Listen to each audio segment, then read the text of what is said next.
Welcome to tonight's Prep League game. The atmosphere is bumping in the Estes Athletic Center. It is packed. Tons of St. Christopher students, tons of Trinity students, tons of alums. The governor is here. It's on tonight.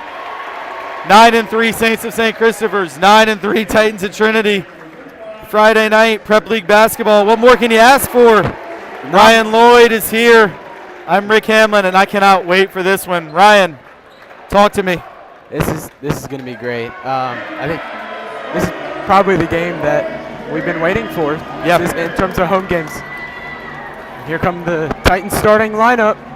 Yeah, so while they're doing the starting lineups, let's talk about what's been going on for this team this week. Tuesday, big 40-point home win against Fork Union. Wednesday, 10-point road win at Benedictine. Going for the 3-0 week. And Saints standing in their way. So St. Christopher's comes in. They lost on Tuesday at Woodbury Forest, who's really off to a great start this year. I just talked to St. Christopher's coach Hamill Jones, and he said their shots were not falling up at Woodbury. But when these two teams get together, you always expect a barn burner. I was trying to figure out, I'm pretty sure I got these numbers right. I played in 9 Trinity St. Christopher's basketball games, coached 21 of them as a JV coach, 24 as the varsity coach. So I've been part of this game, I think that's 54 times as a player or coach. And this is just, like you said, one of those games you circle on the calendar. For me, it's right there alongside Benedictine as the biggest rivalries. Probably just the tiniest bit behind Benedictine if I had to pick one, but yeah, always great when these two get together. Titans come out with a starting lineup that we've pretty much seen all season. I think Trey Cole started the first few games, but once he got sick and had to miss some time, and he hasn't started since then, but he's playing more and more, and Titans control the opening tip. Mason Patrick with a tough finish in traffic over Darius Gray, the freshman center for the Saints. And Titans draw first blood. The Titans in there. Yeah, man-to-man defense. There's Youngkin with the pull-up, and he nails it. And we're tied at 2.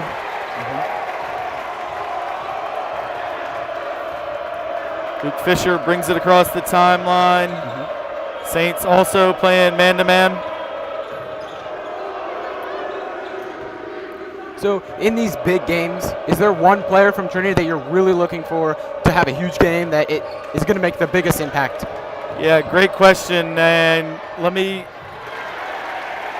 want to answer that, but I want to wait till the next dead ball just not to take away because it's getting up and down here. There we see a nice attempt, but no good, and Luke Fisher gets the rebound. That was Sonny Bridges on the shot. Devion Brown's three is a little long. Mason Patrick, great rebound, and he travels. Might have been a little bit of contact, but this could be a physical game. Mason definitely felt like there was some contact.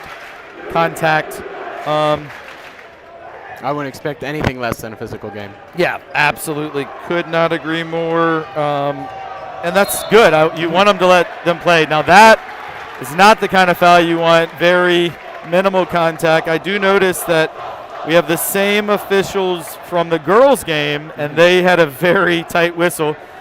That's why we're starting at 7:35, a game that was supposed to start at 7. They called a million fouls, so let's hope it's not like that. Darius Gray, the big man, misses the first, gets his own rebound, and puts the Saints ahead. Gray is a big kid, man. 6'4", 285, freshman. He's one of the top football players in his class in the country, as is the Titans' Devion Brown. That's a 3 and 1 for Luke Fisher, going for a 4-point play. So, back to your question. all 5 Titans starters, a very balanced lineup. They've all been the leading scorer at some point in this season. But for me, the one I'm looking to the most is Devion Brown, because I feel like the bigger the moment, the better he plays. And a game like this, packed gym, rival game, this is a big moment. Sure. Plus, he and Gray are good friends and AAU teammates, as well as both literally the 2 top freshman football players in Virginia, Darius Gray and Devion Brown. So we see Gray's been involved early. I mean, he's got 4 quick points. Yeah. So that's a battle I'm looking forward to seeing. I mean, you're talking about 15-year-old kids playing in front of 1,000 people. I'm just really interested to see how that goes. And then Luke Fisher. I mean, he's the ultimate gym rat, and he lives for moments like this. We already saw him with a 4-point play. This time, good defensive job by Sonny to stop him. Good fake by Leland, and it's going to be a foul on Brandon Jennings. And I will say, from the St. Christopher side, I was just talking to Coach Hamill Jones right before the game about this. I watched St. Christopher's play 5 times last year. I've seen him twice this year. I really like Brandon Jennings' game. He is smooth. He is crafty. He is a great defender. He's good in open court, lefty. He's a surefire all-prep league player this year, and so he's the key for them. That's actually his 2nd foul here in the first 2.5 minutes, and that is a big key. Coach Hamill Jones said one of the problems they had at Woodbury is Brandon Jennings got in foul trouble, and so far he's already now got 2. That can be an illegal screen on Mason Patrick. His first foul. Titans' 2nd team foul so Titans' far. 2nd team foul, both teams with 2. And for any folks who watched the girls' game before this, St. Catherine's against Trinity, pretty even teams, and I predicted it would be single digits the whole time, that neither team would get a double-digit lead. I was wrong, because the Saints did end up getting into double-digit lead and end up winning by 12. Yep. But I'm going to double down and make that same prediction on this game. I don't think this is going to be close. I do think it will be close. I don't think either team will be able to run away with it. They're just very well-balanced, even teams. Again, both 9-3. Good job there by Leland Coleman to save it on the long rebound and knock it off of Darius Gray. So possession will stay with the Titans. Shot clock at 17. And you mentioned the evenly matched teams. I think both in terms of skill level and physicality. If you look at both teams, you have the freshman Darius Gray, and Leland's been on him all game. And Leland is the tallest player, and he's arguably the only. Leland! Step back, ankle breaker, 3-pointer. That was pretty cool. Definitely got the students excited. But look, you got to lock in. Yep. Still just 3 points. Excellent entry pass, and Leland's going to commit the foul.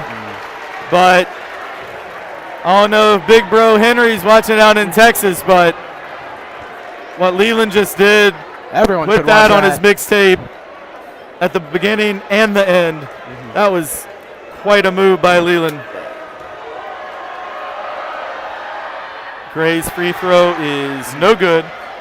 But, you know, speaking of that matchup, I mean, Leland and Gray are very different in terms of their, you know, Leland tall, skinny, long. Darius a little not as tall. I mean, still 6'4", but we already said 285. Big, strong kid. Can't believe he's a freshman just, you know, when you look at him. And so that matchup is going to be fascinating with those contrasting styles. And it's important Leland not get in foul trouble. I feel like that one he took a risk because his adrenaline was up after the sweet ankle breaker in 3, but he needs to make sure he stays within himself. Yeah. Better defense that time. There's Devion Brown's 3, and it rolls in. He gets the friendly hometown roll, and if he's making those, he's that much tougher to stop because generally he's more of a not as much a 3-point threat compared to some other parts of his game. And I don't know, were they saying that was a 2 or was Leland's just a 2? Because I would have thought it'd be 12-7. We had 6 points.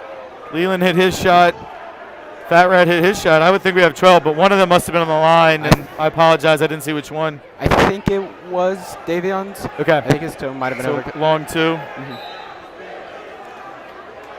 We got some subs coming in. Kellen Welch Jr. comes in for St. Christopher's for Darius Gray, and Brandon Jennings. Sorry, Brandon's not back in, and Willie Jennings, number 5, is in. Senior captain. That's going to be a foul On Leland. His second foul. I think they got it on the Saints. Oh, really? Yep, never mind. Yeah, so my I apologies. believe that one is on Thomas Youngkin.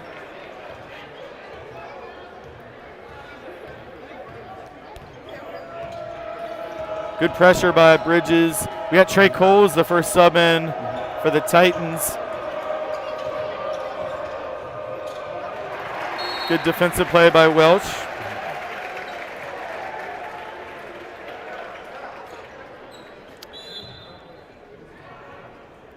Being a part of as many Trinity St. Chris games as you have, you mentioned 54 earlier, is there a style that teams have had that is carried on through the programs, even though a lot of the players didn't play together, but the styles still carry along? Well, absolutely. And Leland not able to handle it. He does secure it and gets the finish. Ryan, that's a great question, and I really want to address it. It's something I can talk about at length. Let's wait till the next dead ball or timeout, but I want to come back to that. Remind me, because the short answer is yes, very much so, but I can get into more detail when we got a little more time. Yep. Bridges got fooled by the Titan students on the fake shot clock, counting down 3, 2, 1, and he still had about 10. Mason Patrick, a lot of contact. No foul. Thought that could have been a block, but misses the layup.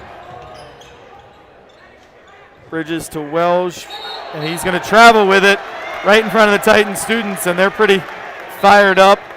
See a lot of pastel in the student section tonight. I think they went for a preppy theme. Yeah, the preppy theme. I think that was the goal. You didn't necessarily go with the theme. Yeah, I was. You look good, though. I was unaware until a little bit ago, and I guess got to get on social media, Ryan. yeah. But no, Saint students in the blackout. And Speaking of social media, make sure you check out our Instagram, our Twitter for live updates throughout the game, and our YouTube where we absolutely. post podcasts all week. yeah, TE Hispanic Athletics is on Twitter, on Insta, and I think that's it. I don't think we're on TikTok yet. If it's up to me, we'll never be on TikTok. But Somebody show if the Tyree students how to vote use for it, we'll do what we do. A little bit of a delay here, and they're looking at the book. I'm wondering if someone is not in the book, which would be a technical if there's a player who's not in the book. So got talking to the scorers for both. Now they've moved. Looks like they're moving St. Christopher's scorekeeper down with Trinity's, and now the refs are saying, let's play. So I'm not quite sure what this is all about. Referee talking to Coach Blazer about something? Yeah. Coach Blazer, Coach Reese, definitely trying to alert the officials to something. This is one of those times when I wish I was still a coach because I'd know what's going on. Yeah. But About the styles, since we have a little bit of a break. Well, now we're playing, so well, we're coming back to the styles. We'll come back to it. Stay tuned for me to tell you how these programs historically are different stylistically. I could write a 10-page paper on it, but I'll try and keep it succinct when we get to that point. Alex Shakin's 3 is short. We know he can hit those, but that was a little bit rushed. I felt like he wasn't quite set. He's a lot better shooter when he is set. And one of the things I was going to talk about actually is you see the Saints running a flex offense, which is something that they have been running since the 90s at least. And that is actually one of the things I was going to talk about is that flex. So that's something that's very much a hallmark of St. Christopher's teams. Hamill Jones played for the Saints in the late 90s, class of 2000. This Devion Brown 3 is too strong, way too strong with the air ball.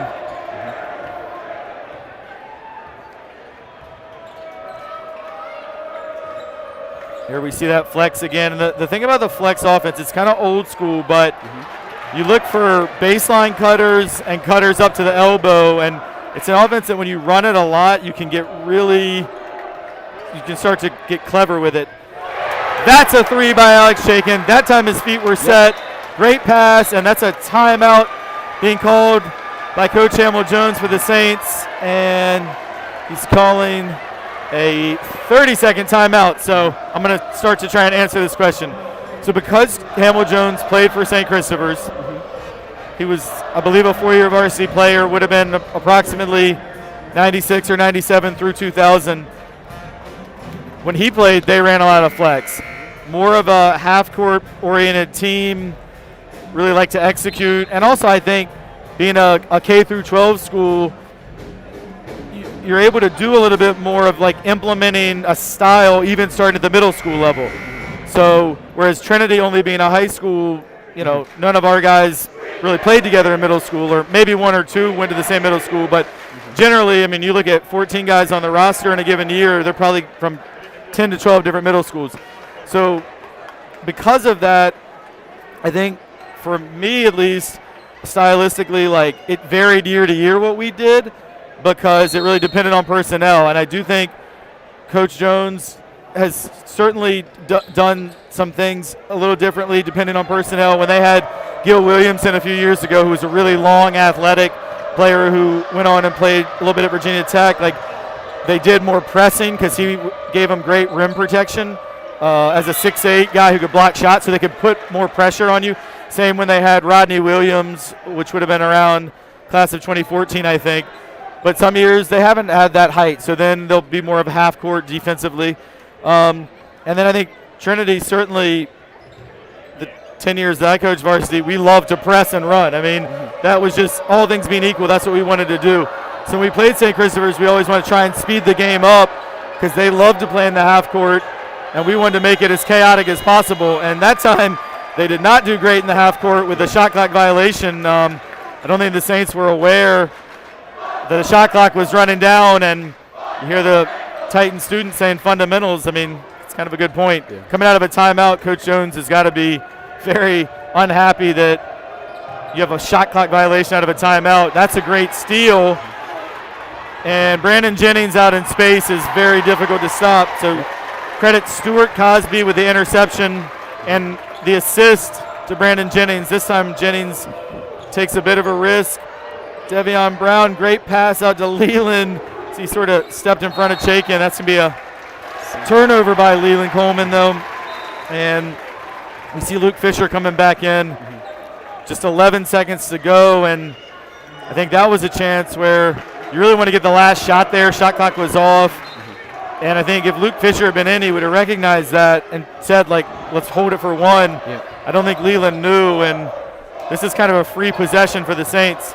Good pass by Gray, and they take advantage of that free possession and end it with a 3. So if I'm Coach Blazer, I'd be pretty disappointed to have that turnover with 11 seconds. You give away a free possession, and I believe the Saints are going to get it to start the second quarter as well.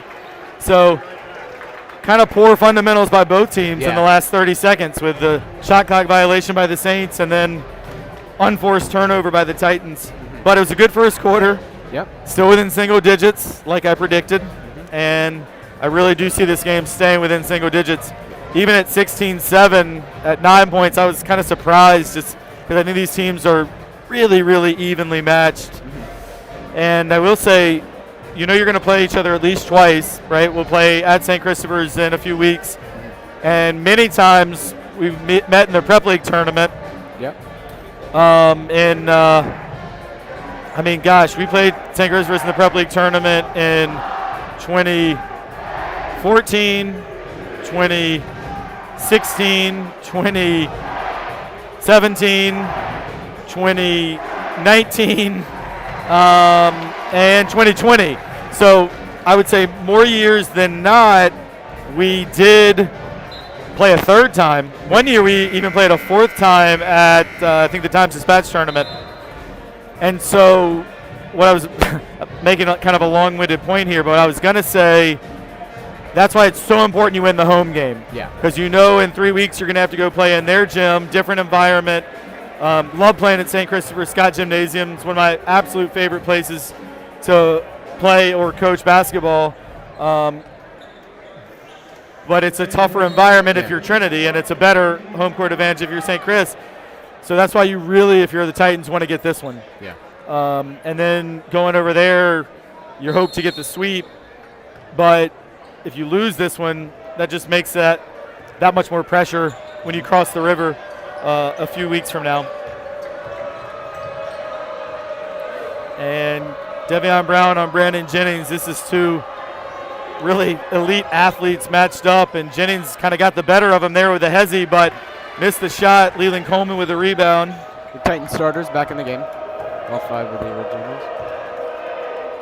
Yeah, Titans back with their starters. Saints, it's actually not their starters. Luke Fisher's 3, no good. Mason Patrick able to keep it alive and secure the loose ball. Pull up by Luke from the elbow. Those are his bread and butter. That is his bread and butter, and in a lot of ways that's a lost art, that elbow jump shot. You just don't see guys work on that, but Luke Fisher, he works on all of it, all 3 levels. So skilled. Great job by Alex Chaikin to get a piece. And Leland Coleman with the and one finish. Fantastic job by Leland. Great job, and especially Alex Chaikin getting the tip. Mason Patrick then with the rebound pass, and Leland just takes it all the way and forces the foul and makes the shot. Absolutely, that was great at both ends of the court. Really, several players contributing there defensively and in the transition. And not to be wishy-washy on you, but your earlier question about what player for the Titans needs to step up the most. I mean, I think you can make a case for a number of guys. I already mentioned Fat Rat, Devion Brown, and Luke Fisher. But Leland Coleman, I mean, when he plays his A game, he does things with his height, length, defense, and when his confidence is high, he's a different player, and Trinity's a different team. I mean, his upside is so high, and we saw on Tuesday night against Fork Union, Leland didn't have the greatest first half. Yep. Had some turnovers, missed some layups, was frustrated, had a fantastic second half, and so he is also, I mean, I don't want to keep saying, you asked for 1, now I've given you 3. From taking my class, I like I like someone to be definitive in their opinion, but it's hard because they're all crucial. I just think the reason my first instinct was Fat Rat is just he just provides something different with his just physicality and that football mindset that he brings to the court. That was a nice inbounds play by the Saints to cut it back to 7. Chaikin can hit that, but he doesn't this time. Long rebound, though, out to Luke Fisher. There's another mid-range. This one comes up short. Young can rebound to Brandon Jennings, and this is where he's really tough. Good job to make him pass it. Three-pointer in and out. Jennings with the offensive rebound. He's going to get fouled by Chaikin.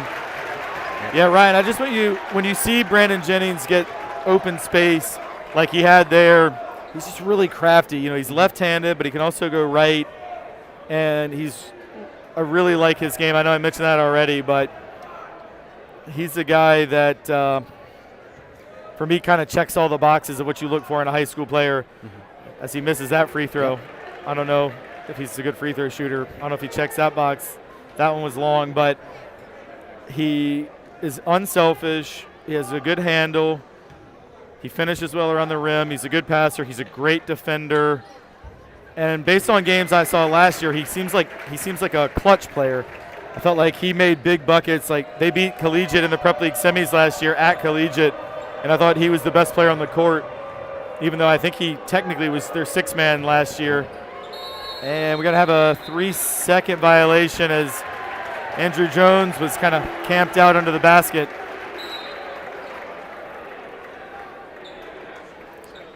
He was open. I mean, I know why he didn't want to leave that space. Looked like the Saints switched up defenses there. And Talik It might have been a Montgomery. triangle in two, but I was more paying attention to Andrew open underneath. Obviously, he shouldn't have had 3 seconds, but he should have probably gotten the ball. He would have had a layup. Darius Gray sets a tough screen to get around. Yeah. Great defense by Talik Montgomery, though. Creates a steal by Leland Coleman. Devion Brown in space, goes lefty. He thought he got fouled. I'm not sure if he did. Jennings to Youngkin. Great job by Leland to get back, but there's Brandon Jennings with the rebound and the finish. And Ryan, we're up here in the balcony. It's packed up here. Yeah. Leland for 3. Nope. And again, I mean, I didn't have time. I wish I could tell you what defense it is, but it looks like they're really sticking tight with the shooters, Fisher and Chaikin, and kind of daring the other guys to shoot from the perimeter. I don't blame him. Chaikin and Fisher have been automatic from the three-point line. Yeah. Chaikin, I think Luke has been just clinical, and I think Chaikin is just so much of a streak shooter. You know, we saw him make one in the first half, and usually when he makes one, they just start flowing, and we're going to have to see if that's the truth. Devion Brown with the steal, but Jennings sold a foul, and that's going to be 2 on Devion Brown. It's a savvy veteran play by Jennings, but not a good call. He didn't touch him, in my opinion, but Jennings sold it, and now Brown's going to be out for a bit here with 2, and that makes the Titans a different team when he's not in. Yeah, and again, I've coached against Hamill Jones 30 times because he also was the JV coach for many years when I was. So we had many battles over the years. But he will employ a triangle in 2. I've seen him do that. Great effort by Luke Fisher to secure the loose ball, and Titans call a timeout, so they'll retain possession. Longtime ESPN viewers will know I do not love burning a timeout in the first half for a possession, but they hadn't used any yet, so to me, I always want to go in the second half with 4 timeouts left, so if they don't have to use any more, it's fine, but I would rather, they had the ball. Worst case, it's going to be a hell ball, and you'll keep it on the possession arrow, so I get why you call the timeout, but I kind of would prefer to have the timeout for later. Yeah. But it's a great hustle play by Fisher, and I don't think it was him that called the timeout. Yeah. I think it was Chaikin. I think as long as the Titans keep their 4 timeouts going into the second half, I think they should be all right, especially with a game that has been single digits the whole time. Basketball games, especially at this level, you see a lot of timeouts in the final 2 minutes, and if you don't have one, you don't have time to draw up a play in the most nerve-wracking moments, and Exactly. That's totally the difference between these games. Yeah, I totally agree, and personally, I always wanted, entering the last 3 minutes of a game, to have at least 2 timeouts still in my pocket. And yeah, they're definitely they're giving that shot up. Yeah. They let Talik Montgomery shoot that, and basically saying we're gonna let the shooters who don't have as high a percentage see if they can beat us. And so far, it's worked for St. Christopher's as they've cut a 9-point lead down to 4, and Leland Coleman with his second foul. So also the 7th team foul, so that'll put St. Christopher's in the bonus.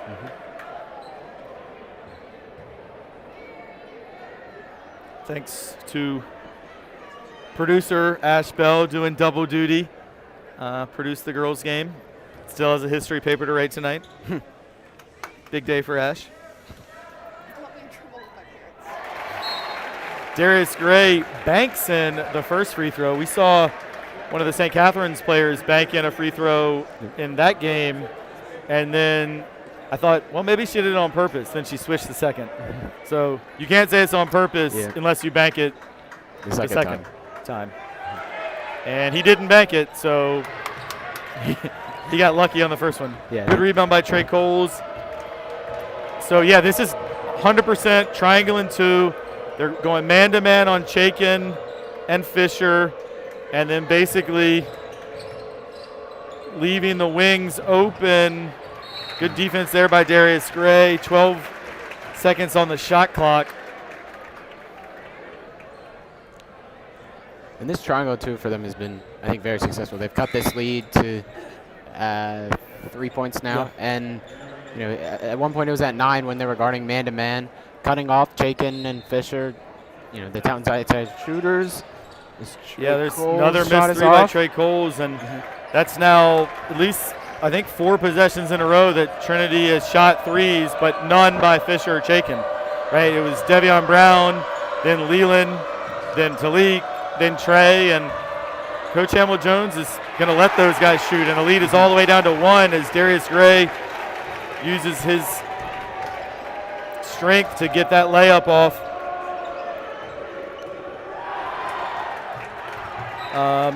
Number 23 for St. Christopher, Stuart Cosby, has gotten his hand on a couple balls now. He had that steal earlier and deflected that pass as well. Mason Patrick coming in for Leland. Of course, Leland has the 2 fouls.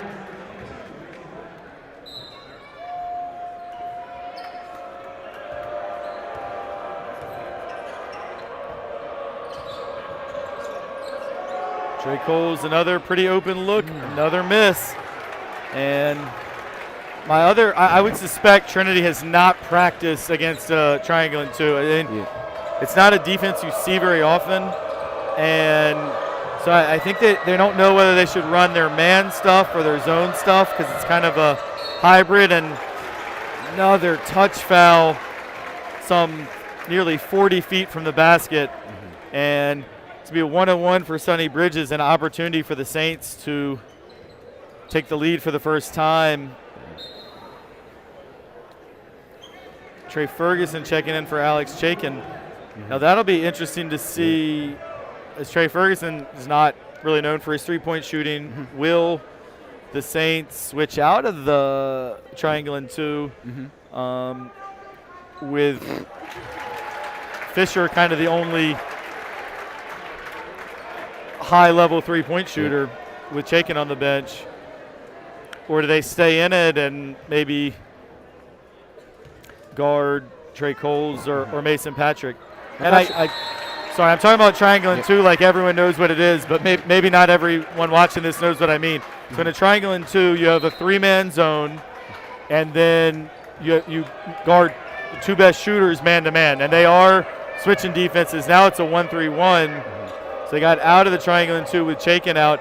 But the 1-3-1 is another defense that basically dares you to shoot from the perimeter. Trey Coles did a nice job, though, getting into the lane. That call was not – I think that one, Trinity caught a break. Yeah, I was very surprised to see that call. Sonny Bridges was in good position, straight up. Trey Coles initiated the contact, and I feel like Sonny Bridges was a little hard done by to get called for that foul, but Trey takes advantage, and we're tied. Yeah. Saints did indeed just take their first lead of the game, but didn't last long. And Titans back on top as Trey Coles knocks them both down, and that's the first points for Trinity in quite some time. Yeah.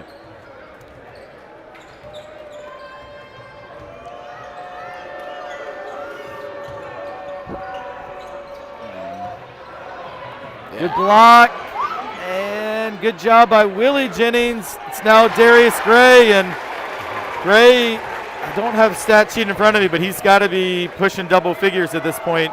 Yeah. And with Leland out. And he's just a freshman. With nice job, Luke Fisher. Well, see, that's where you're vulnerable in the 1-3-1 is those wing shots, and Fisher is the guy you want shooting them. Yeah. So lead continues to switch back and forth.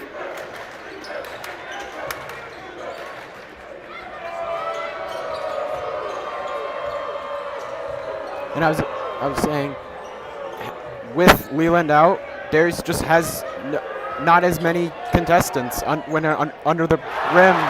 And it shows because Darius was able to get 2 rebounds and put the last one up for a point. Now that's a great point, and that was Sonny Bridges hitting a 3 to put the Saints back on top. Good pass, Trey Ferguson to Talik Montgomery, 2 football players, and that is really unfortunate call if you're a Saint fan. Darius Gray got all ball.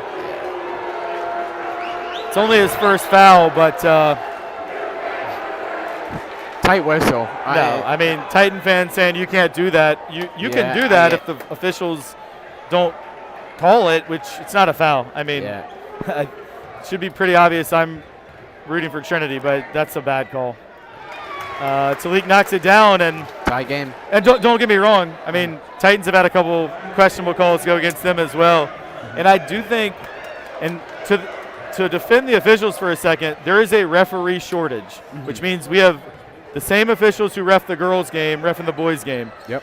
That's a lot, just physically, to be on your feet for 2 straight games. And it's a much different size and pace of play. Yeah. So it's a hard adjustment to go from a girls' game where the players are shorter, they're playing below the rim.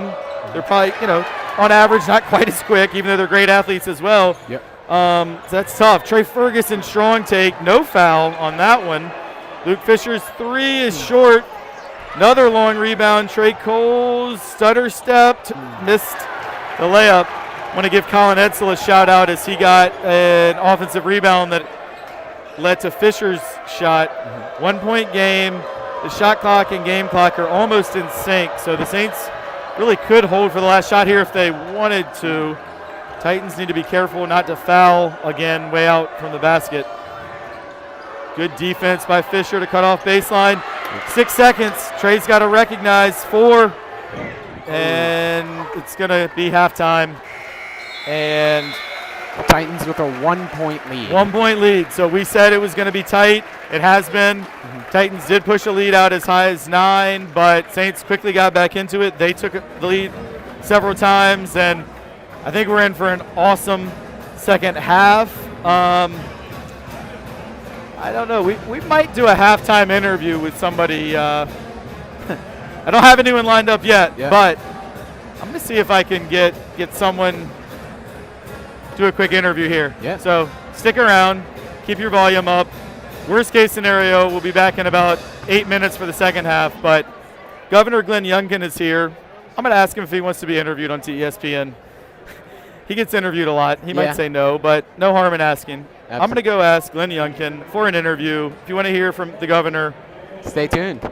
First, keep your fingers crossed that he will agree. Yeah, for sure. If not, Ryan, I'll ask you about your political views. Oh, dear. No, I'm kidding. All right, stick around.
So thank you to Governor Glenn Youngkin. He has agreed to a quick interview. Of course, Governor, your son's out there playing in this great game, and you played basketball at Norfolk Academy.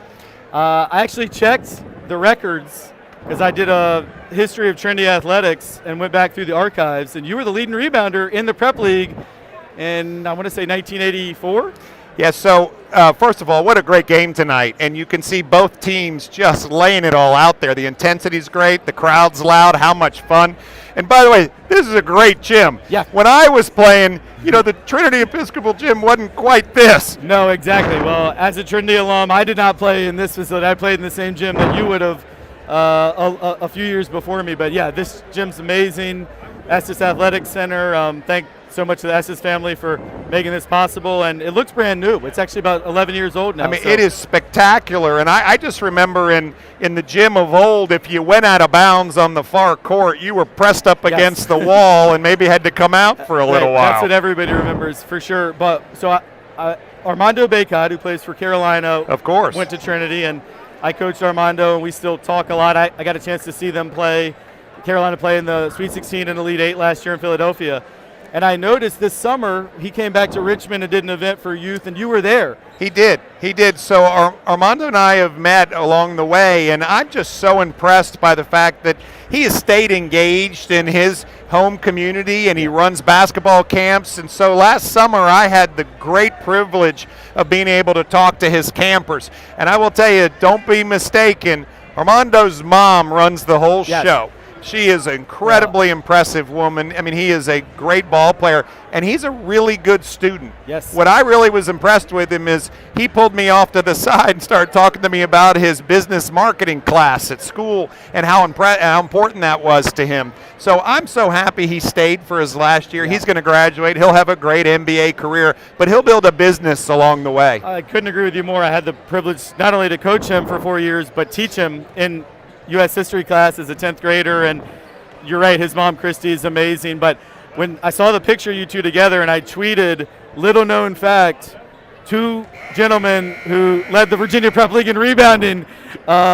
he might have broken your record. He averaged about 15 rebounds a game. He might have broken my record, and the reality is that he's gone on to great things. The Prep League is a great league. I loved when I had a chance to play in it. There's great rivalries. Yes. The fans always show up. And there's been great players that have gone on to play at a much higher level. There have, and so you've obviously been, I assume, to a number of St. Christopher's games this year. I try to make as many as I can, and it's been fun to watch the guys. What is really most exciting is to just see the intensity and the level of competition.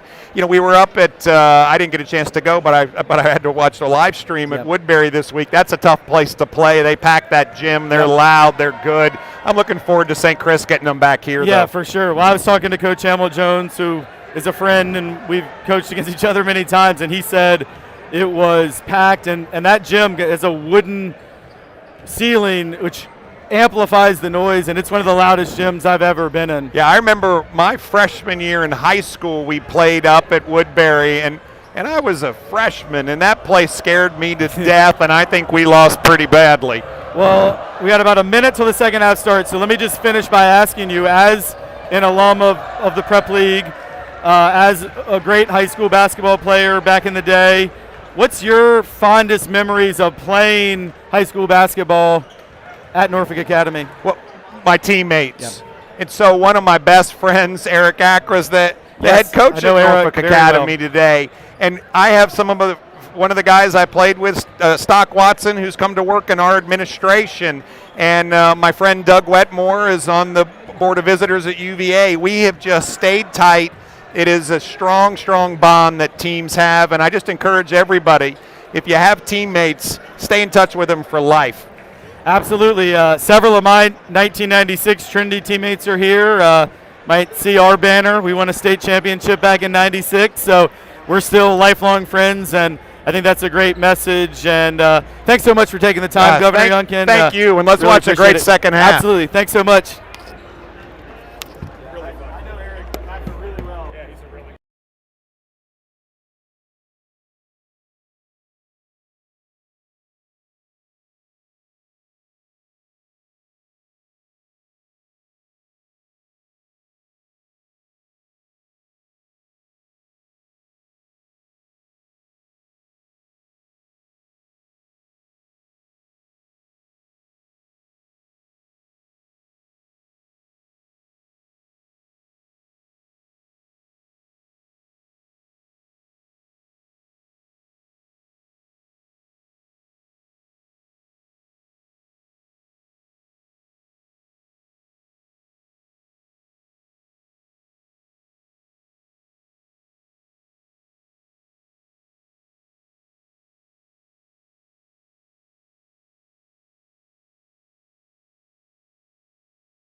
regardless of political beliefs. Always cool to have the governor. I'm sure many of our viewers are fans, maybe some are not, but he was very generous with his time. And second half underway, and Devion Brown, who had to sit for about the last 5 minutes of the first half with 2 fouls, comes in fresh and scores the first points of the second half. I'm just glad you didn't make me talk about my political like you said. Say again, Ryan? I said I'm just glad you didn't make me talk about my political like you said before the break. Yeah. There's Thomas Youngkin. His 3 is off the mark. No, the governor was hoping that one would go in.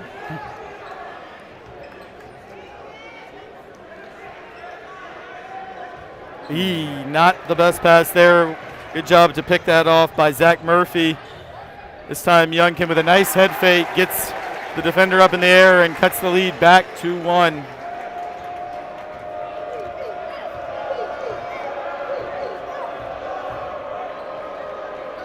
Oh, excellent pass. Good closeout by Youngkin. But Luke Fisher's 3, it's a shot I feel like he usually makes. Devion Brown saves it, but the Saints gather possession. Good steal. Great effort by Youngkin, and he's come out on fire in the second half. I hope interviewing his dad didn't jinx things, because he's had 2 steals and a bucket here in the first 2 minutes of the second half. Darius Gray is just a man-child in there. Offensive rebound and put back, and Saints retake the lead by 1. They're leaving Alex and Luke more open than they were in the first half. I think maybe they've gone away from the defense they were running a bit earlier. So maybe Fisher shot there was a good look.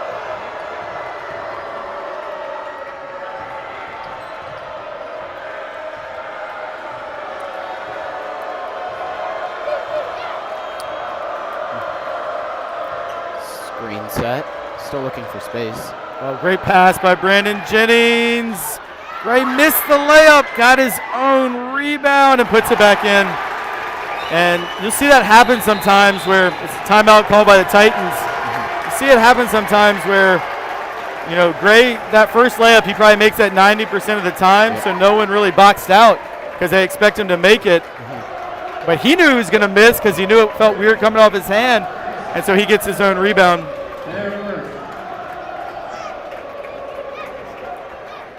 Sorry.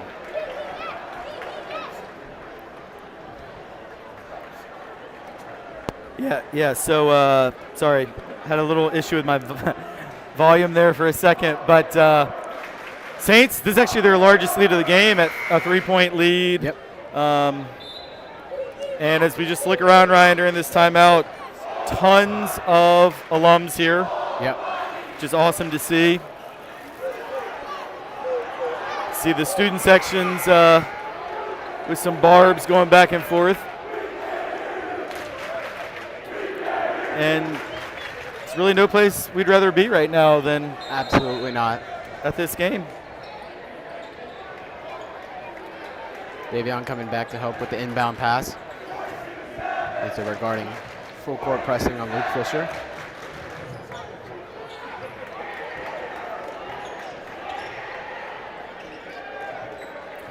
Good defense thus far on this possession by the Saints. Devion Brown for 3. He hit one earlier, but definitely he's not as, probably I'd say outside shooting is, you know, not the strongest part of his game. I think Coach Hamill-Jones will kind of give him that. Great job by Mason Patrick.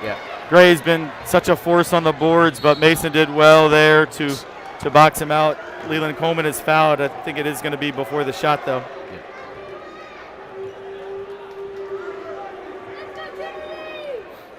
So it's going to be Titan ball with about just under 5 minutes left in this third quarter. Titans only barely any points since we've started. What what needs to change? What needs to change for them? I just think allow need them to make start some scoring? shots. I mean, they're getting some good looks. I mean, that's a shot that Chaikin is very capable of making. But shots just haven't been falling as much since the first quarter. I will say, you know, Darius Gray just went out. I'm guessing he won't be out long, but I think this is an opportunity for the Titans to try and take advantage while he's out. I think the other difference has been rebounding. Trinity's pretty much one shot and done, and the Saints have had a bunch of second chance points. Good job by Jennings to prevent the backcourt violation. Youngkin's three is no good. There's a rebound. Much needed rebound by Leland Coleman. Luke Fisher to the left hand. Excellent. And we talk about Luke Fisher scoring at all three levels. I mean, we've seen it tonight. We've seen him hit threes. We've seen him with that mid-range at the elbow, and there we see him get all the way to the rim. Just not quite able to get there. And Brandon Jennings also kind of has it at all three levels, but especially he's most comfortable driving.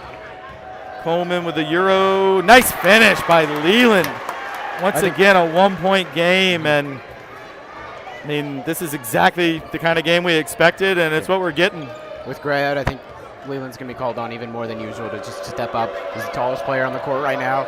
And he just needs to step up. Yeah, here goes Leland again with a steal. Missed the layup. Great hustle by Mason Patrick, though. He didn't give up on the play, and Chaikin is fouled. I really want to make a big emphasis on what Mason Patrick did there. Yeah.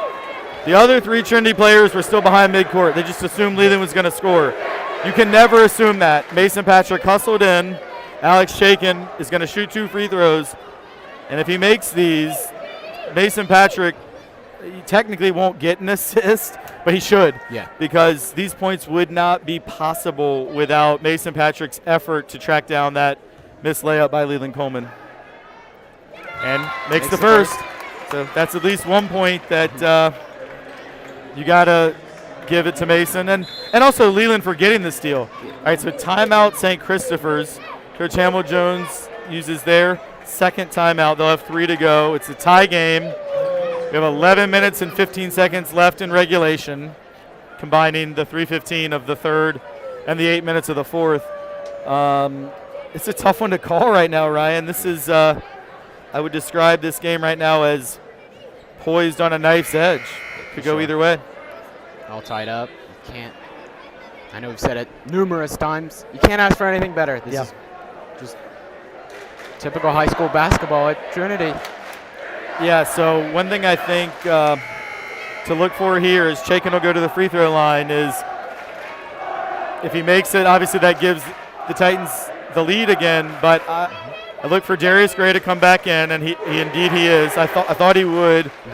Got about a minute break, but you've seen since then, since he went out, basically 3 layups by Trinity. Now they missed one, but he just takes up so much space around the basket that even though he's not necessarily a shot blocker, he's a shot changer. Yeah. And Chaikin does get it to go. So we've had, I think now, by my count, 7 lead changes in this game. Talik Montgomery and Trey Ferguson in for the Titans. This lineup is maybe a little bit more defensive than the starters, with Fisher out as well as Devion Brown. So Trey Ferguson and Talik Montgomery both a little bit more defensive players in terms of what their strengths are, but Trey, though, certainly can get in the lane, and Talik does have good skill. Great job by Talik to catch that one. He had to really rise up. Chaikin rises up and swishes the 3. Wow. And the Titans lead is 4. And again, one of those, it won't show up in the stat sheet, but Talik Montgomery saved that possession. I didn't think he was going to catch that ball. He had to rise up probably 25-inch vertical to keep that possession alive, and it results in 3 points. Ooh, Chaikin took an elbow to the grill there. Stays on his feet.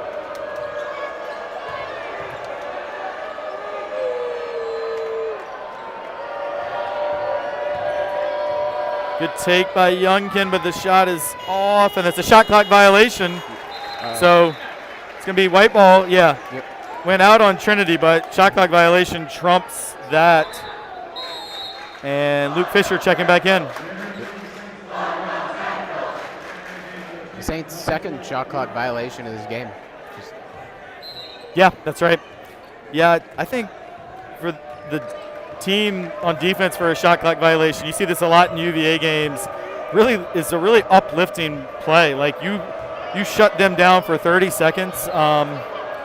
And I've talked about it before, but I'm just so glad that we play with a shot clock now. Yeah. Leland a little slow to get up. I think he just maybe caught a knee in the thigh, which hurts, but I think he's fine. But, for many years, and still many high schools do not play with a shot clock. I think you and I talked about public schools still don't have a shot clock. Yeah. And it just makes for such a better product on the court. What an inbounds play. Leland Coleman, and that's a 7-0 run by the Titans. Lead up to 6 with about 90 seconds to go in the third quarter. Trey Cole's back on for Talik Montgomery. Yeah, Trey Cole's guarding Brandon Jennings. It's a good matchup, and that's a turnover as Darius Gray wanted it high, and Jennings' pass was too low.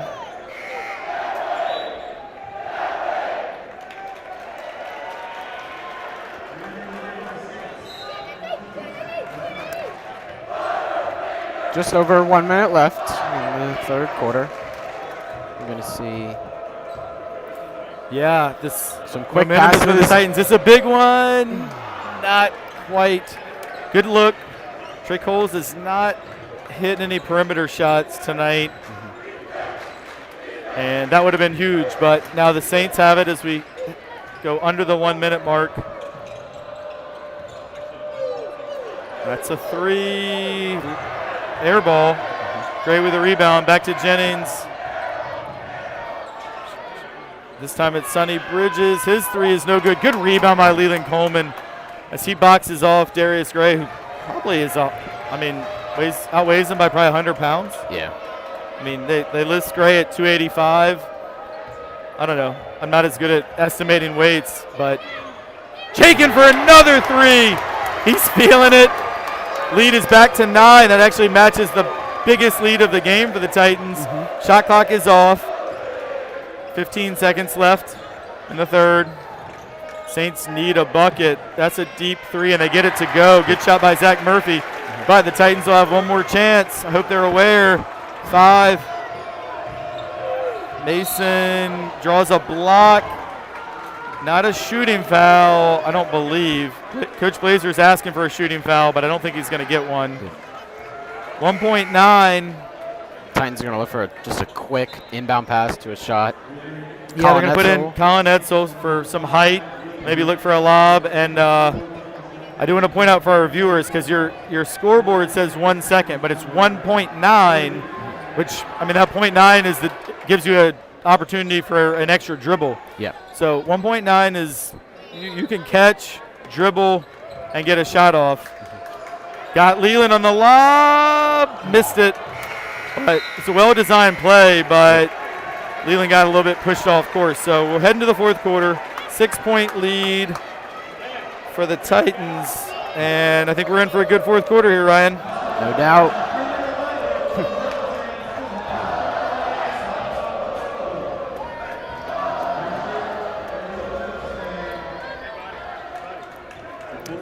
I think other than that three-pointer that Zach Murphy hit for the Saints a few moments ago, the Titans, as we said, went on a 7-0 run. Yeah. So just, just absolute display of offense by the Titans, switching out your starters. You put Trey Coles back in while having made a shot. I think he's provided a ton off the ball in opening up and allowing Chaikin to go out and drain 2 threes. Securing 6 points. I think Chaikin has 3 or 4 three-pointers, and him and Luke Fisher, since the Saints have come out of that where they're guarding both of them on the ends, they've just had more space, more space to shoot, and it showed. And they both hit, huge shots that have really altered the effect of this game. Well, you bring up a good point. I'm actually curious if they'll go back to the triangle in 2. That was the best phase of the game for St. Christopher's. Titans just seem caught in between, and it is tough because it's not purely a zone, but it's not purely a man-to-man.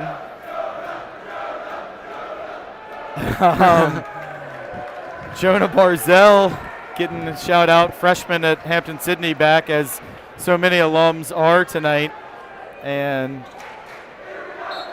love Jonah. Glad to see him back. All right, fourth quarter. Let's focus on some basketball here. 8 minutes away for the Titans or the Saints from a 10th win, as they both sit at 9-3 at this stage of the season. That's going to be a travel. We thought about, there was a little bit of contact, but I think that was the right call.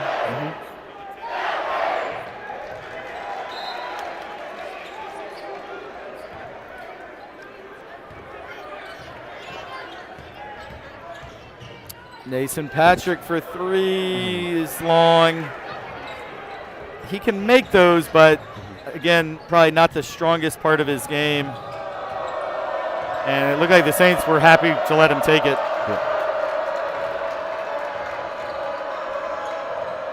Titans in the man-to-man. That's a flex offense that the Saints, we saw them run quite a bit in the first half.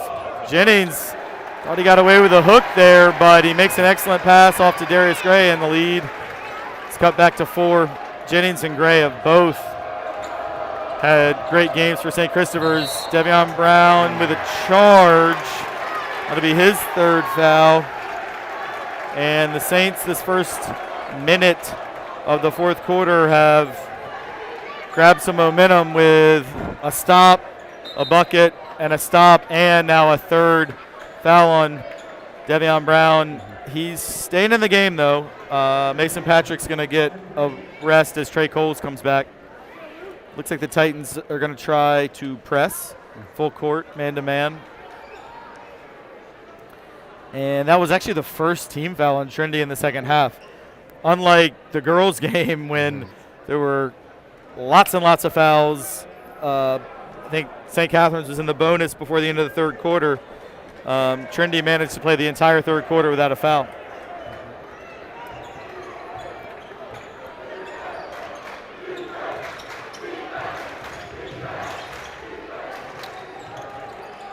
Oh, good D by Devion Brown. 5-second violation. Also, great job by Chaikin.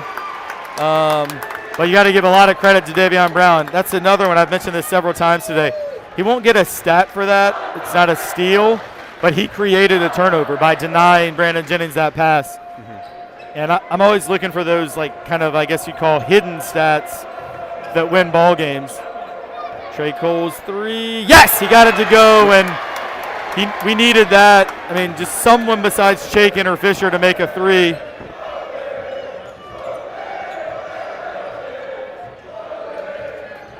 And also for Trey making that first one, if they continue to leave him open, it may create more opportunities. Going to be another turnover.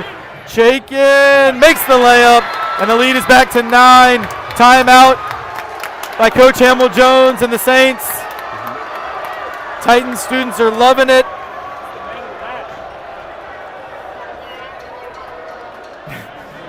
Golf coach Jonathan Weiler is loving it. And our booth, which is typically pretty spacious, is it's pretty packed up here in the balcony at the Estes Athletic Center.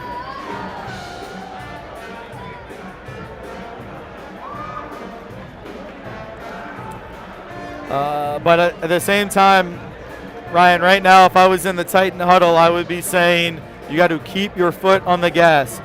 You cannot let up. A 9-point lead with 6:14 to go it's a 3-possession game. I mean, the Saints have shown their ability to knock down 3-pointers. Zach Murphy, Sonny Bridges, Thomas Youngkin, Brandon Jennings are all capable 3-point shooters. And again, this is where the shot clock comes into play.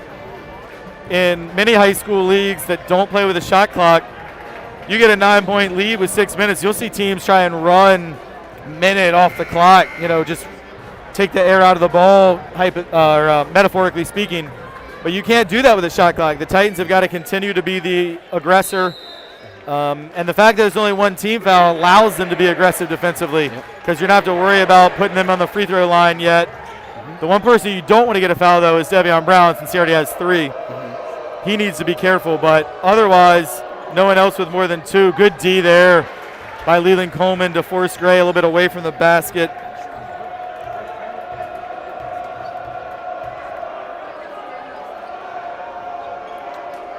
The Titans are looking to run a bit of clock, but again, 15 on the shot clock. Trey Coles with another 3, and it goes! That's got to feel good for Trey Coles, making 2 straight 3s. Largest lead of the game. Actually, my prediction that it would never be in double digits is wrong because it's double digits, but I still think it's far from over. No doubt. Good pass by Jennings. Foul is on the floor. Maybe a bit of a break for the Titans there, as I thought that could have potentially been an and one. Assistant football coach and former NFL player Wally Rayner scoops up this fumble. Love Coach Rayner. That's my guy, fellow UVA class of 2000. Always ready to play. He could play in the NFL right now. And Saints had an excellent inbounds play, but Murphy missed the layup. Fat Rat with a follow. That's a McCarthy. And the lead up to 14.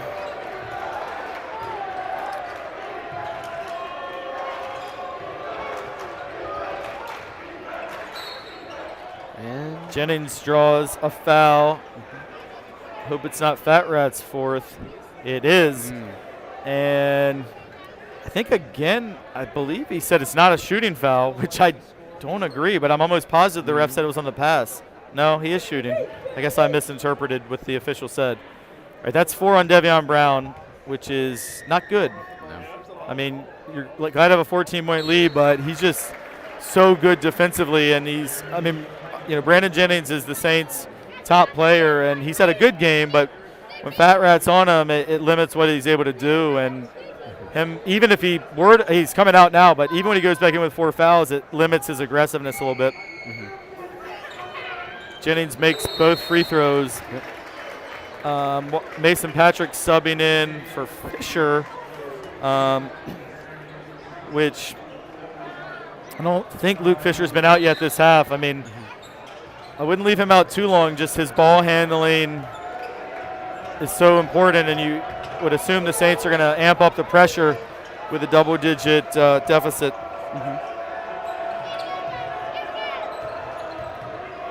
Willie Jennings pressuring the dribble of Chaikin, and he does get a steal over to Brandon Jennings.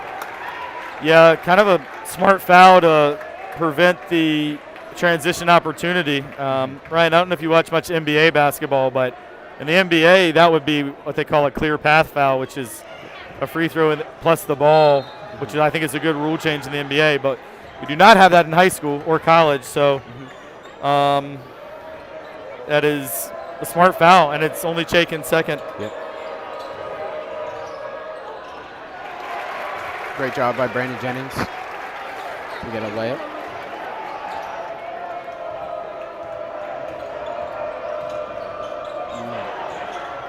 Another turnover, but Jennings can't control it, so it'll be Titan ball.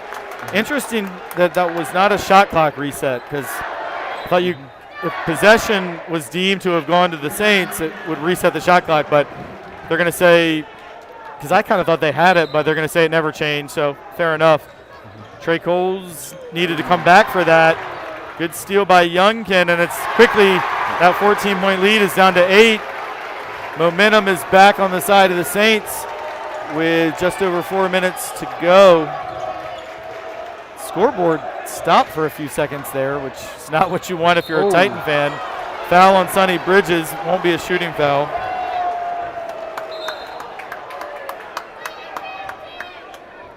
Fifth team foul on the Saints, 3rd personal on Bridges. And this is going to be a foul on Youngkin as he tried to get the steal. Still not a shooting foul, but any future fouls will be, so Titans will be in the bonus going forward.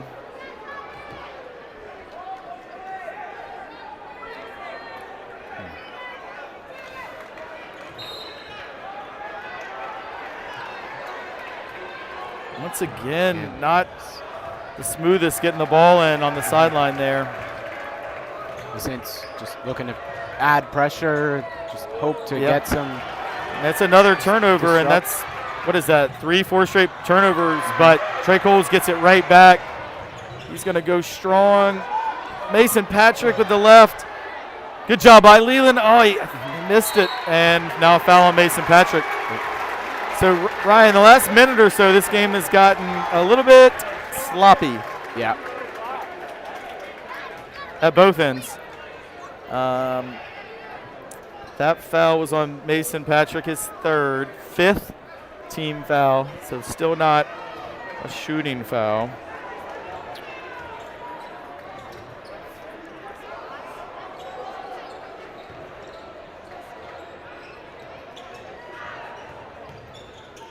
Tough one by Jennings, but he gets it to go. That's what he's so good around the basket, and that's an 8-0 run for the Saints. Titans need a bucket. That's where you want to go for it. But Chaikin shot is in and out. Patrick tried to save it, but St. Christopher's has it. I mean, that's a shot he's got to take, though. Yeah. I mean, that's his shot. He's made several. Would have been huge if it went down, but Saints with a lot of momentum. Coach Blazer still has 3 timeouts, and if this goes, I'd expect him to use it, but Gray's 3 seemed to be a little bit out of his comfort there. No, it's a set shot.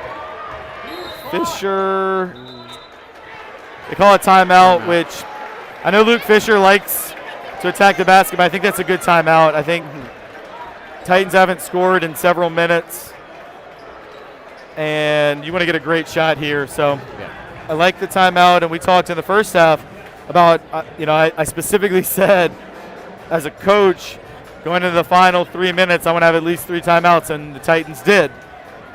Now they have 2 with 2:46 to go. That's why you want to have those in your back pocket for this phase of the game. For sure. Just being able to take your time, cool off, give your players a little bit of rest, catch their breath so that they're at 100% for the most crucial part of the game. And you look at, you can see Coach Blazer down there drawing up a play, telling his players what he wants them to do, how he wants them to do it, and just really just showing them his vision of how he wants this team to carry out these last 2 minutes to help preserve this lead that they've garnered. Yeah, precisely, Ryan. Also, it allows them to get Devion Brown back in the game. He went out a few minutes ago with that 4th foul, but I think he's a player the coaching staff really wants in at crunch time, and so by calling that timeout, it also provides the opportunity to get Brown, or Fat Rat as he's called, back into the ball game. But there's a big possession. I mean, Trinity's had approximately, 7 or 8 straight possessions without a basket. Momentum very much with the Saints, and the guys in the white uniform need to score. 54 points is not enough to win this game. That's a great play out of the timeout, and they nail the 3. And that's kudos to Coach Blazer. Brilliant play out of the timeout, and Luke Fisher wide open. Luke Fisher, and he nailed it. That was massive. Now you want to get a stop. Jennings, again, he can make the 3, but he's a little more comfortable operating in and around the basket, so he misses, goes over the backboard, and for Trinity fans, at least for the time being, you would say order has been restored by bringing that lead back to a 3-possession lead, and now you have the ball as we wind down close to 2 minutes, just about 2:10 left. Almost a turnover, but fortunately it bounced favorably, and now we will go under 2 minutes. Titans looking for a reset after. Yeah, Saints, they're in a man, I think, but they're also taking some risk, and Fisher pull up in. Couldn't have had a better possession. You take 27 seconds off the clock, end it with a bucket. We've talked about Luke Fisher scoring at all 3 levels, and we've seen it. We've seen him in the lane. We've seen him in the mid-range. We've seen him with 3s. And double-digit lead. Yeah. Titans up to a double-digit lead. Minute 30 left. And Brandon Jennings will make the layup. Nice finish there by Jennings. Does cut it back to single digits. And Saints call a timeout. They'll have one left. I would look for them to set up a press here. Katie.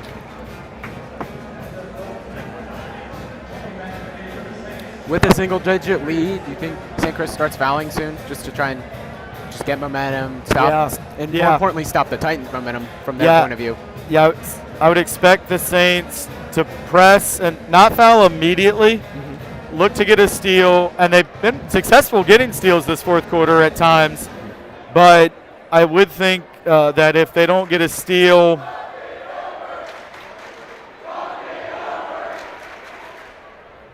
sorry, I was trying to make out that cheer, but I couldn't quite tell. But if they don't get a steal within about 10 seconds, I would foul. Titans will shoot 1-1, but I mean, if they don't foul, in theory, with a 30-second shot clock and a minute 26 to go, Trinity could run it all the way down under 1 minute. So I think they're going to have to foul. And I also know, again, having coached against Hamill Jones approximately 30 times in my coaching career, he is a guy who will tend to foul pretty early, even compared to some other coaches, which I think is smart in high school. But first, they're going to want to try and get a steal. And Titans are going to want to pull it out and run clock. Unless you get a layup, you'll take that. You'll take that. Great lead job back by to David. 11. I mean, my message now would be one stop. If you can get a stop here, have a double-digit lead as we go under a minute, you're in great shape. And they do get a stop, and the rebound goes to probably your best free throw shooter, Chaikin. And actually, I don't know, Saints at this point not fouling.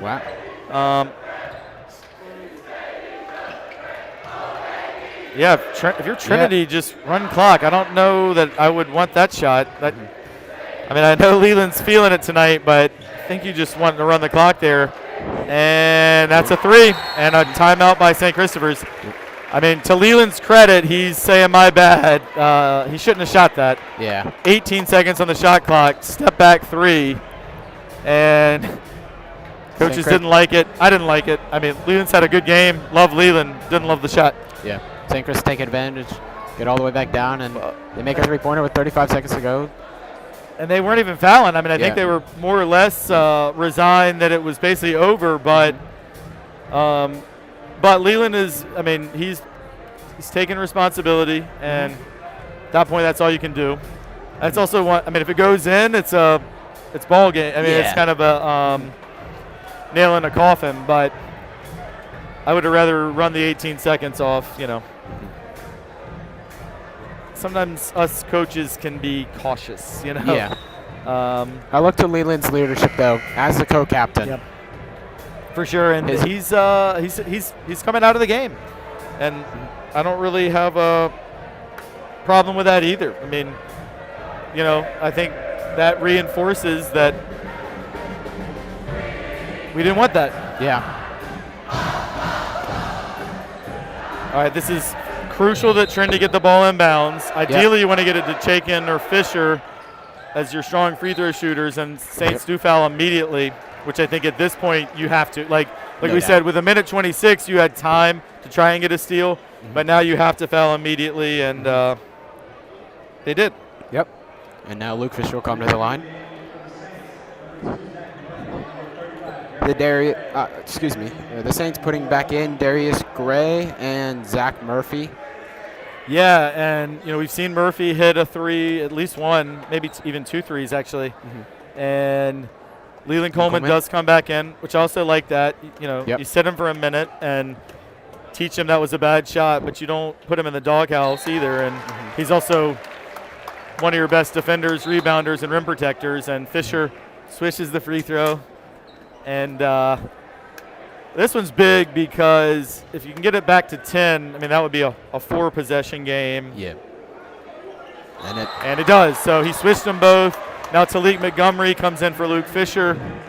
Also, the Saints are out of timeouts.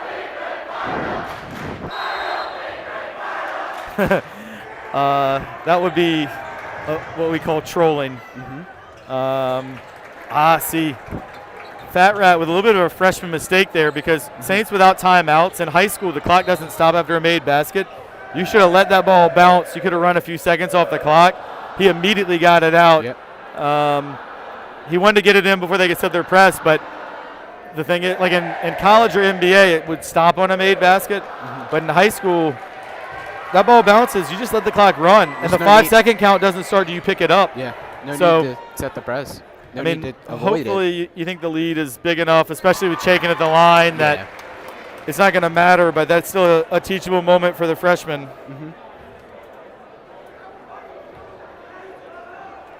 Chaikin looking to extend it to a 10-point lead, and I think And he does. Titans have shot their free throws well tonight. Timeout by Trinity. I think that Coach Blazer just wants to make sure that they don't do anything stupid. Yep. You don't foul. And again, that's why you save them. Make sure you can say what you need to say at the end of the game. the So, Saints, go ahead. the Saints not in bonus, so they can't. The Saints not in bonus, so they can't Right. afford a foul. That's right. Great. I know that's a great point. I mean, you can give one on the floor. Obviously, you don't want to Yep. foul a shooter at this point.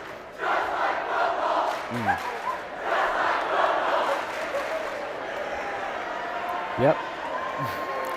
Pretty accurate description from the Titans student section, Yeah. So just like football champ. yeah.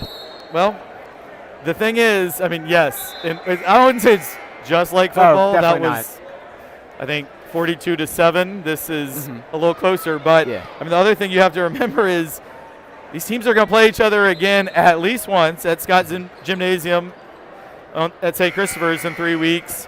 And as we said, more often than not, the Titans and Saints seem to run into each other in the Prep League tournament. So, I mean, it's fine for me for the, students are going to have their barbs, and that's all part of the fun of Prep League basketball. But we'll see these Saints again, and, these are two very even teams. So, 9 seconds to go. St. Christopher's is going to go to the free throw line. But the cheer before that I had to chuckle was the Trinity students doing the cheer that St. Chris usually does, like like we are Big Red or let's whatever. Like Yeah. it's just when I said it was a trolling, just like taking their cheer. I mean, it's not bad sportsmanship. It's just an homage. Of course. Jennings hits the first free throw. 9 seconds to go, 9-point game. This is going to be a 3-0 week for the Titans. Yep. Going to move the record to 10-3 on the season and 2-0 in the Prep League. Yep. Titans only had 1 Prep League win all of last year and 5 total wins, so you doubled both of those totals tonight, and that will do it. Final score, Trinity Episcopal 65, St. Christopher's 57. Good ball game. It's a fun night. A lot of lead changes. We got to interview the governor. Titans win. Tons of alums in the house. And if you're part of Titan Nation, there's a lot to like about this game. Ryan, any final thoughts from you? No, I think just you pretty much summed it all up. Perfect night for anyone loosely associated with the Titans.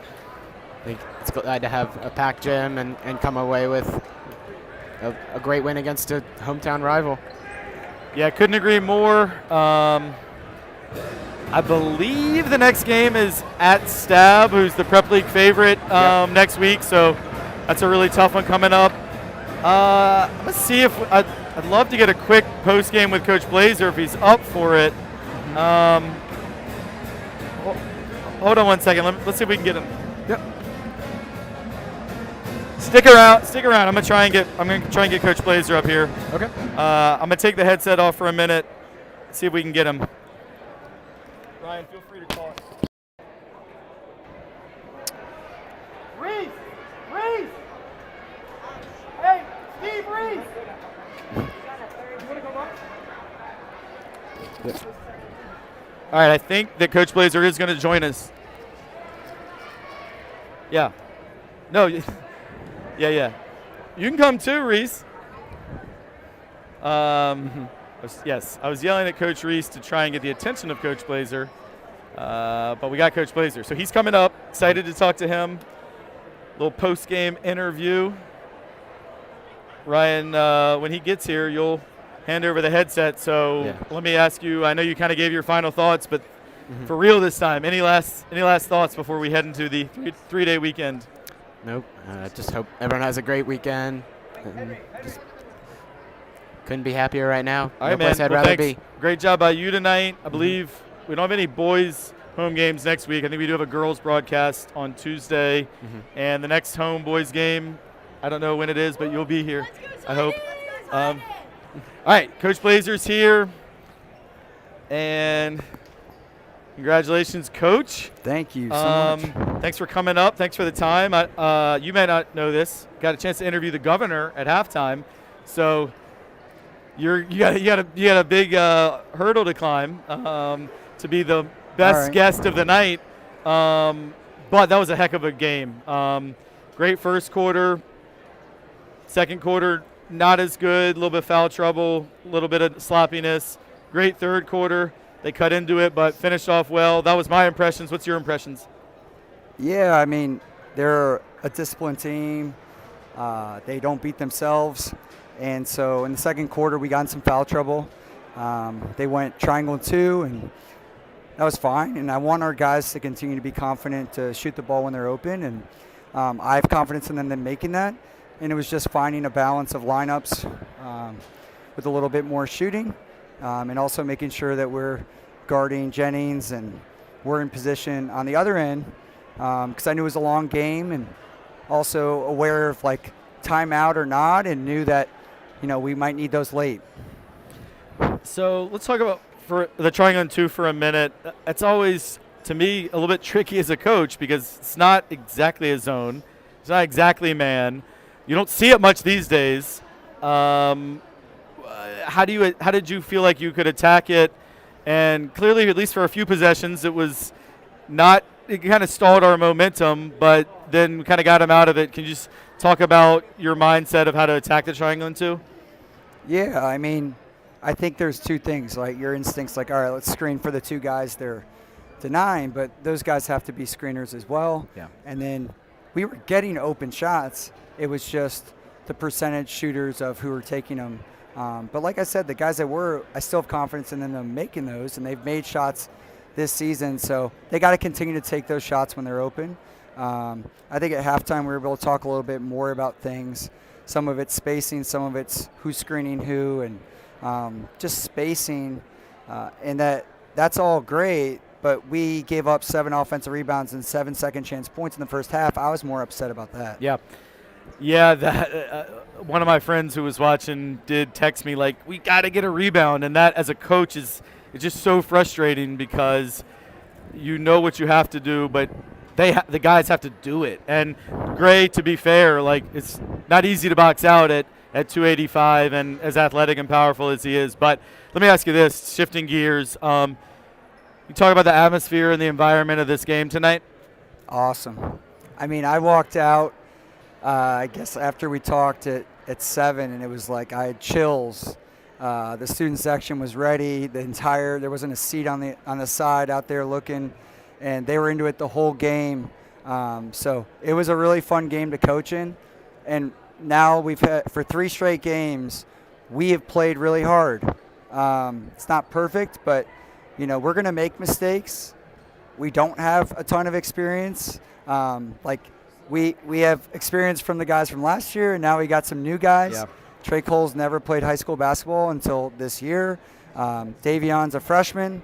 So he has so much ability. And Mason, they're just still learning the situations, scouting report, and all those things. Like we were trying to let the ball bounce after they made it, and Davion grabbed Couldn't have gotten in faster. We talked about that. I mean, like to we me, just said when other teams at out the of timeout. timeouts, it's like that's such a luxury. Like in high school, we were talking about. In college, NBA it would stop. In high school, just let it bounce. Make the ref.